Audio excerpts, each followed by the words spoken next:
It appears that Antifa is going to go on trial for a January 9th Patriot counter-protest march, which left several people injured.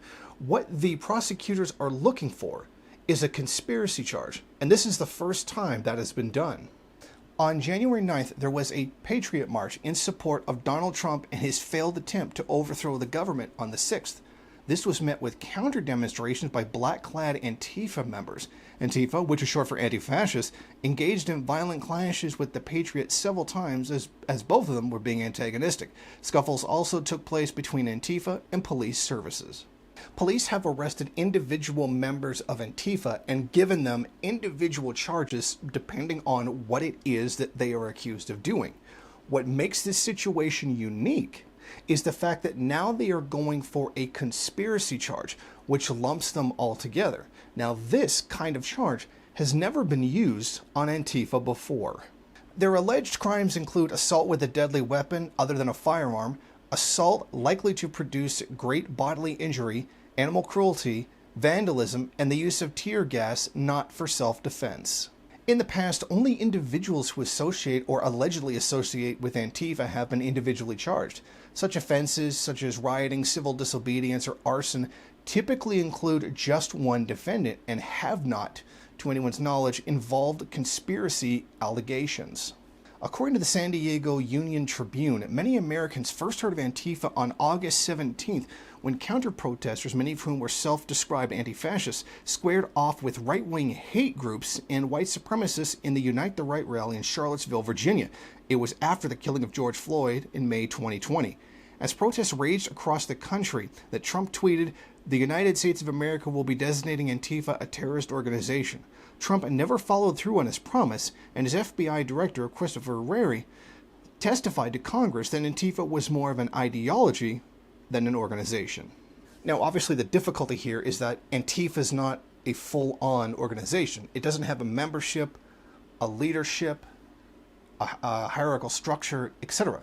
So, as there is no way to actually prove that anybody is a part of an organization, which there's no evidence of its actual existence because it's not a formal organization, they're just loosely associated individuals, you can't really charge them with conspiracy. So up until now, it's always been, just individual charges for individual actions. But that seems to be the difference now. Now they're trying to actually do the conspiracy charges. And this makes things very dangerous for Antifa indeed. Now, anyone involved in anything that's Antifa can now be criminalized for everything everyone else in Antifa has done. Let me give you an example. You have 5 people who go to a protest and they allegedly do such and such damage. Now, each person in that organization, as part of a conspiracy to commit it, are now liable and held responsible for it. So this is kind of like RICO laws that are traditionally used for organized crime. Now, aside from this being very questionable legally, I think there's a bigger problem here. What I foresee happening is police provocateurs. Now, there have already been countless times police provocateurs have been caught posing as members of Antifa and committing crimes. Now, get one of these Asian provocateurs and who's a police officer in disguised as Antifa, have them commit a crime, and then blame all Antifa people who were arrested on that day or near that incident and charge all of them with a crime that we don't know who it was, but we know it was an Antifa member. So essentially, what the police are going to, it's theoretically they'd be able to do it, but we know they're going to do it. We know they're going to do it. Is to create false charges against members of Antifa in order to suppress the organization. And I think that's the real danger here. I think that's what's going to happen. And this is something, if you are a member of Antifa, you need to watch out for. If you find a police provocateur in your group, your circle, or whatever, if you're you're marching and you find out somebody's a cop, it would be best to expose them as best you can and remove them from the group. Kick them out, I mean. You know what I mean? In other words, get rid of the provocateur so that you don't end up with charges for things that you didn't even do.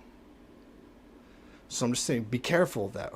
Watch that, because this is going to be a tactic that's going to be used against Antifa, who are essentially, well, pretty much the first and last line of defense against fascism in the country, considering how far both the Democrats and the Republicans are leaning towards this kind of capitalist totalitarianism. So as a warning to any member and any Antifa members out there, that this is a strategy that's going to be used against you in the future. And I think now more than ever, it's important to watch your back. Thank you for watching. If you like this program, then please head over to my Patreon page and set up a monthly donation. It's your donations that keep this program running. Also, if you would like, please rate, comment, subscribe, and share in various social media.